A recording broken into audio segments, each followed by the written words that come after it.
Hello guys, welcome back to my channel. Welcome back to one more video. ఈరోజు నేను వీడియోలో చూపించేవి biscuits. Tea టైంలో తినడానికి కానీ టేస్ట్ వైజ్ హెల్త్ వైజ్ చాలా మంచిది.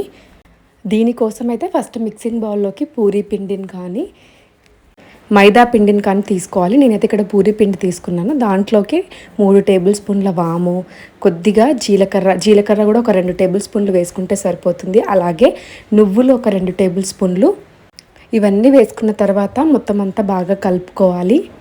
ఇది గోధుమ పిండితో కూడా చేసుకోవచ్చు. కాకపోతే ఈ పూరీ పిండి, మైదా పిండి ఏంటంటే టేస్ట్ అనేవి చాలా బాగుంటుంది.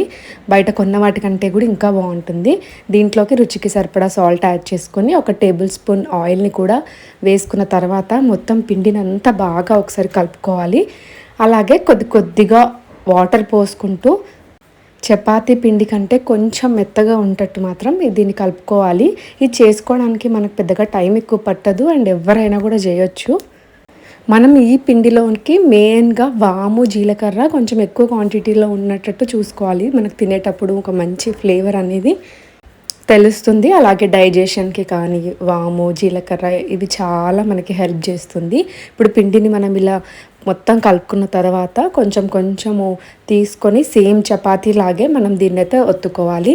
కొద్దిగా పొడిపిండి వేసుకుంటూ కొంచెం సన్నగా చేసుకుంటే మనకి బిస్కెట్స్ అనేవి చాలా క్రిస్పీగా వస్తాయి. ఎక్కువ రోజుల వరకు కరకరలాడుతూ ఉంటాయి. లేదు అంటే తొందరగా మెత్తబడుతూ ఉంటాయి. మనం అందుకే తీసుకునేటప్పుడు ఇలా చేసేటప్పుడే కొంచెం సన్నగా ఉండేటట్టు చూసుకోవాలి. వీడియోలో చూస్తున్న విధంగా ఇలా వస్తే మనకి క్రిస్పీగా ఉంటుంది చాలా బిస్కెట్స్ అనేవి. ఇప్పుడు మొత్తం అంతా ఇలా చపాతీలా చేసుకున్న తర్వాత నైఫ్తో ఇలా మనం వీటిని అయితే కట్ చేసుకోవాలి. ఇలా మనకు నచ్చిన షేప్లో, నేనైతే ఇక్కడ ర్యాండమ్గా కట్ చేశాను క్రాస్ షేప్లో. మొత్తం ఇలా చిన్నగా కట్ చేసుకొని క్రాస్లో మళ్ళీ కట్ చేసుకుంటే మనకి బిస్కెట్స్ అనేవి ఫ్రై చేసుకోవడానికి అయితే రెడీ అయిపోతుంది. ఇప్పుడు మనం చేసిన ఈ క్వాంటిటీతో మనం ఈజీగా 15 to 20 డేస్ వరకు అయితే స్టోర్ చేసుకోవచ్చు. చాలా క్రిస్పీగా ఉంటుంది. చూసారు కదా, ఇలా మిగతావి కూడా అన్నీ చేసుకొని ఇలా కట్ చేసుకుంటే మనకైతే రెడీ అయిపోతాయి.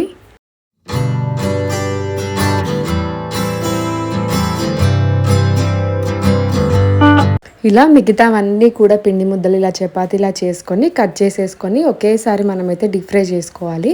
చూసారు కదా, ఇప్పుడైతే మనకి ఇవి డీప్ ఫ్రై చేసుకోవడానికి రెడీ అయిపోయాయి.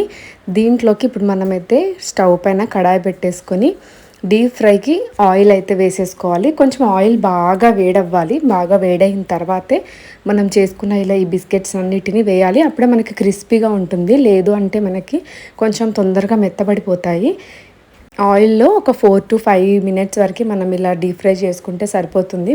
మీడియం ఫ్లేమ్లో పెట్టుకుంటే మనకి చాలా క్రిస్పీగా అయితే వస్తాయి.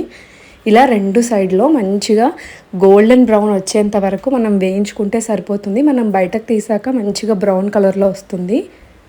ఇలాంటివి చేసి పెడితే ఇంకా మనం బయట బిస్కెట్స్ కంటే కూడా చాలా టేస్టీగా అండ్ మెయిన్గా హెల్తీగా ఉంటాయి. చూసారు కదా, మనకైతే బిస్కెట్స్ అయితే రెడీ అయిపోయాయి. ఇలా కొంచెం లైట్ బ్రౌన్ కలర్ వచ్చిన తర్వాత తీసేసుకొని మనము వేసేసుకుంటే చూసారు కదా, బ్రౌన్ కలర్లో టేస్టీగా క్రిస్పీగా బిస్కెట్స్ అయితే రెడీ అయిపోయాయి. తప్పకుండా ఒకసారి ట్రై చేయండి. ఇదే మనకు కొంచెం స్పైసీగా కావాలంటే దీనిపైన కొంచెం కారం, ఉప్పు అలా కూడా వేసుకోవచ్చు.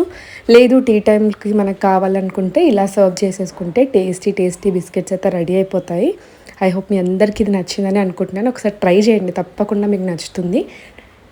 ట్రై చేసిన తర్వాత ఎలా ఉంది అని చెప్పడం మాత్రం అస్సలు మర్చిపోకండి. మీరు నా ఛానల్ ఫస్ట్ టైం చూస్తుంటే మాత్రం సబ్స్క్రైబ్ చేసుకొని లైక్ చేయండి. Thanks for watching. Please follow for more videos. Bye.